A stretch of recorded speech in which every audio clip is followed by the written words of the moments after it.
How do you keep 23 England players occupied and out of trouble during a World Cup? Surround them with pine trees, stick Love Island on one telly and Fortnite on another. That appears to be the foundation of England manager Gareth Southgate's plan, the glue holding everything together in Russia.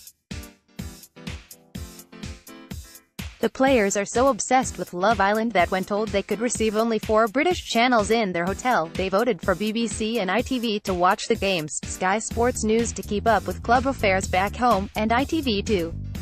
A large contingent of the squad are equally obsessed with the video game Fortnite, which has taken the nation's children and teenagers by storm and become the scourge of head teachers and parents.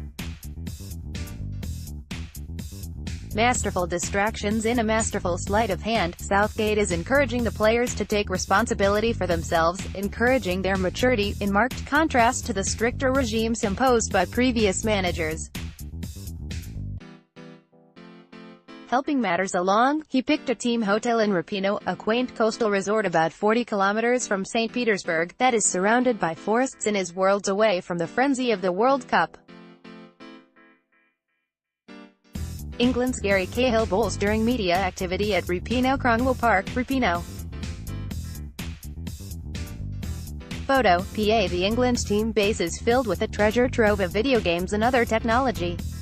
PlayStation VRs, driving simulators and a golf simulator are available, as are more traditional distractions such as table tennis tables, pool tables and courts for basketball and volleyball. Indeed, the players have organized a table tennis championship. Midfielder Jordan Henderson is the current champion. The dentist's chair. There are a lot of things for us to do around the hotel to pass the time, so we have settled in really well, says midfielder Jesse Lingard. There are little relaxing zones we can go into. The FA has spent thousands transporting its own gym equipment to the hotel, because players these days actually like spending time in the gym.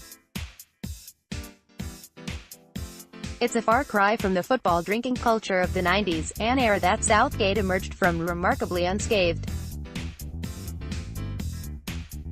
As a young defender newly introduced to the England squad in 1996, he was advised by his fellow pro Stuart Pearce, then a veteran of England camps, to avoid a night out with the rest of the team on a pre-tournament warm-up tour to the Far East. That night resulted in the infamous dentist's chair incident, in which players were strapped down and had drink after drink poured down their throats.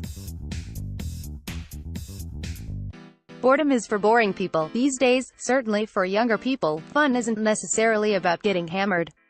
Youngsters quite like having fully operational livers and walking around without an extra 2 stone wrapped around their midriff. For footballers, boredom isn't really a big issue anymore, but that doesn't stop journalists asking about it. Boredom is for boring people, was Southgate's dry response. A suite room at the 4-star Forest Mix Club Hotel. Photo, Getty. With a plethora of tablets, smartphones, high-speed wireless broadband, PlayStations, Xboxes, Netflix, Amazon Prime, Twitter, Facebook, Snapchat and Instagram available to his players, you can see his point. A lot of the squad are playing this game called Fortnite at the minute, but it's not my game, said defender Phil Jones prior to the tournament. I just watch Netflix and a few films, FaceTime, it's simple. It is not like Southgate's day, when a card club involving players such as Stuart Pearce, Tony Adams and Teddy Sheringham offered the biggest diversion. Blackouts and barbecues. Others tried desperately to keep the preternaturally talented man-child Paul Gascoigne entertained. Gaza spent his time running from the badminton court to the snooker hall until goalkeeper David Seaman took him fishing to give everyone else a rest. Southgate and his card club friends, meanwhile, would have a scone with clotted cream at 4 p.m. He was devastated when the cream was banned. Nowadays, there are almost too many distractions on offer, and Southgate could be forgiven for worrying whether his players are getting enough sleep. England manager Bobby Robson talks with player Paul Gascoigne during a training session circa 1990. Photo, Getty. In sleep, in Rapino, is problematic. The sun does not go down until after 11 p.m. and rises again at around 3 a.m. The FA has installed blackout blinds in the players' rooms, although midfielder Eric Dier had to adjust his at 4 a.m. on the first night after being woken by light. When it comes to food, there are also plenty of options to keep things interesting. The days of buffets offering pasta, rice or the latest dietary recommendation are long gone. The England players have barbecues and special themed food nights. When some Premier League clubs take trips, the staff have to wait while players get their food first. Not in Rapinoe. Southgate makes sure that everyone mingles at mealtimes, so a goalkeeping coach could find themselves chatting to star winger Raheem Sterling at dinner and a physio might have coffee with defender Gary Cahill, the squad's most experienced player, at breakfast. Freedom to roam. Neither are the players imprisoned as they have been by other England managers.